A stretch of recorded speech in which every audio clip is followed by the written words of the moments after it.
Aloha Friday. I am spending the weekend with my boys because my husband and daughters are on another island visiting friends. So I'm taking the day off, but I wanted to hop on here and just talk to you guys really quick about some of the real reasons why you haven't started your business or taken your business to the next level. And we come up with a lot of reasons why we can't do things, right? I do this too.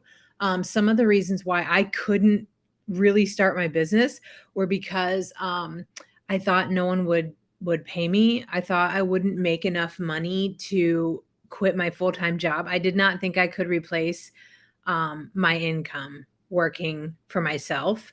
Um, I thought that I was just kind of embarrassed. Like I thought that I don't know, like it seems silly to say, but people would make fun of me. Or I guess I was just embarrassed to share that I was doing something like on my own. I thought that they wouldn't think I was experienced enough to be offering that kind of service like by myself.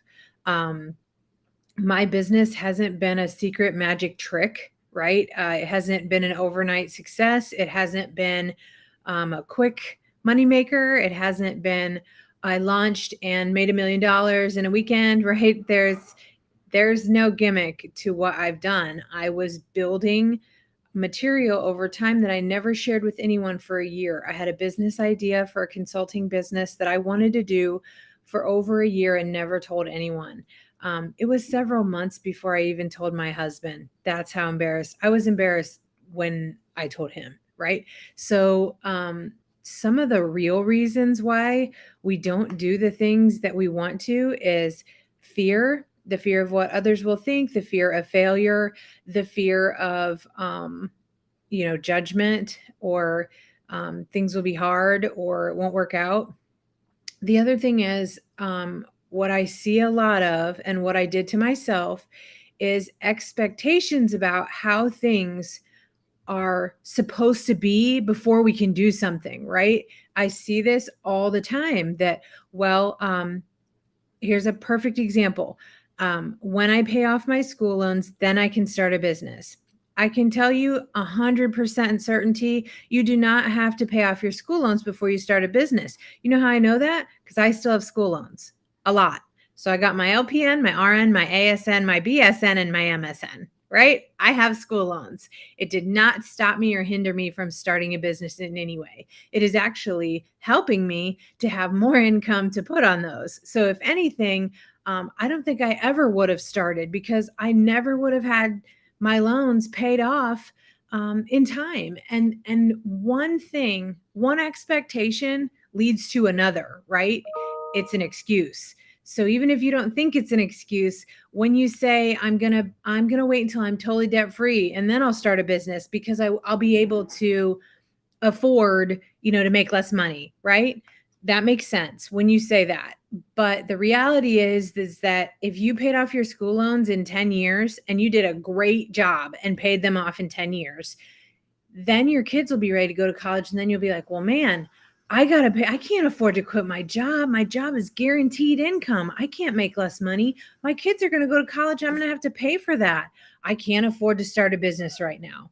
There is always something, and we do not have time to live under unrealistic expectations for what perfection looks like, right?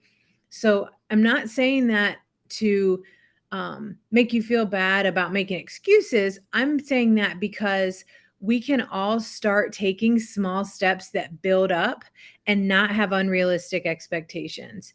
Dial your expectations back for what a business looks like. It's not going to look like $1 million overnight business. It's not going to look like a national consulting company or a thriving coaching business that brings in 100K a month. It is not going to look like that, right? It's going to look like you starting to tell people about some things that you're looking to do in the future, asking people about their problems who you might want to work with, making connections and networking with people who you think you could learn from what they're doing.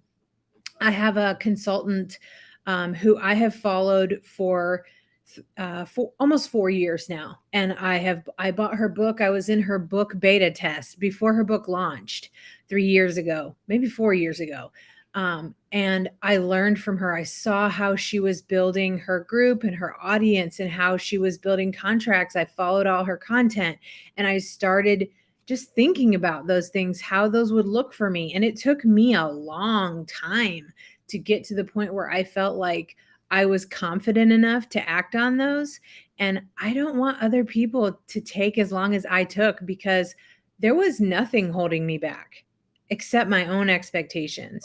I had unrealistic expectations for what was going to happen without me acting, without you putting yourself out there, without you networking and making connections, asking questions, getting information, paying for coaching if you have the ability to do so. I should have paid for coaching 4 years ago.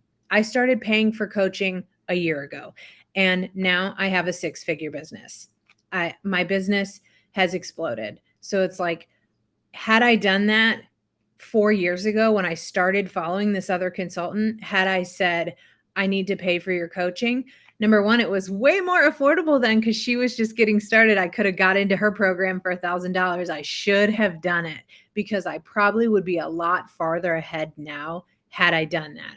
So I don't want you to go through that. So comment below just what point in your business you're at. Are you in the idea phase? Are you in the launch phase where you're starting to build up services and determine how you're going to roll those out to people and making connections?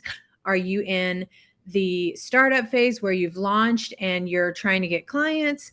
Are you in the growth phase? I'm in the growth and scaling phase where I have clients, I have a good base of work, and I'm trying to build a team and grow and scale myself out of the business so I can be the CEO and work on my business and not in my business. So share below where you're at. I'd love to hear it. And feel free to comment with any expectations that you might realize you're expecting that aren't necessarily real, that could be holding you back. And have a great weekend.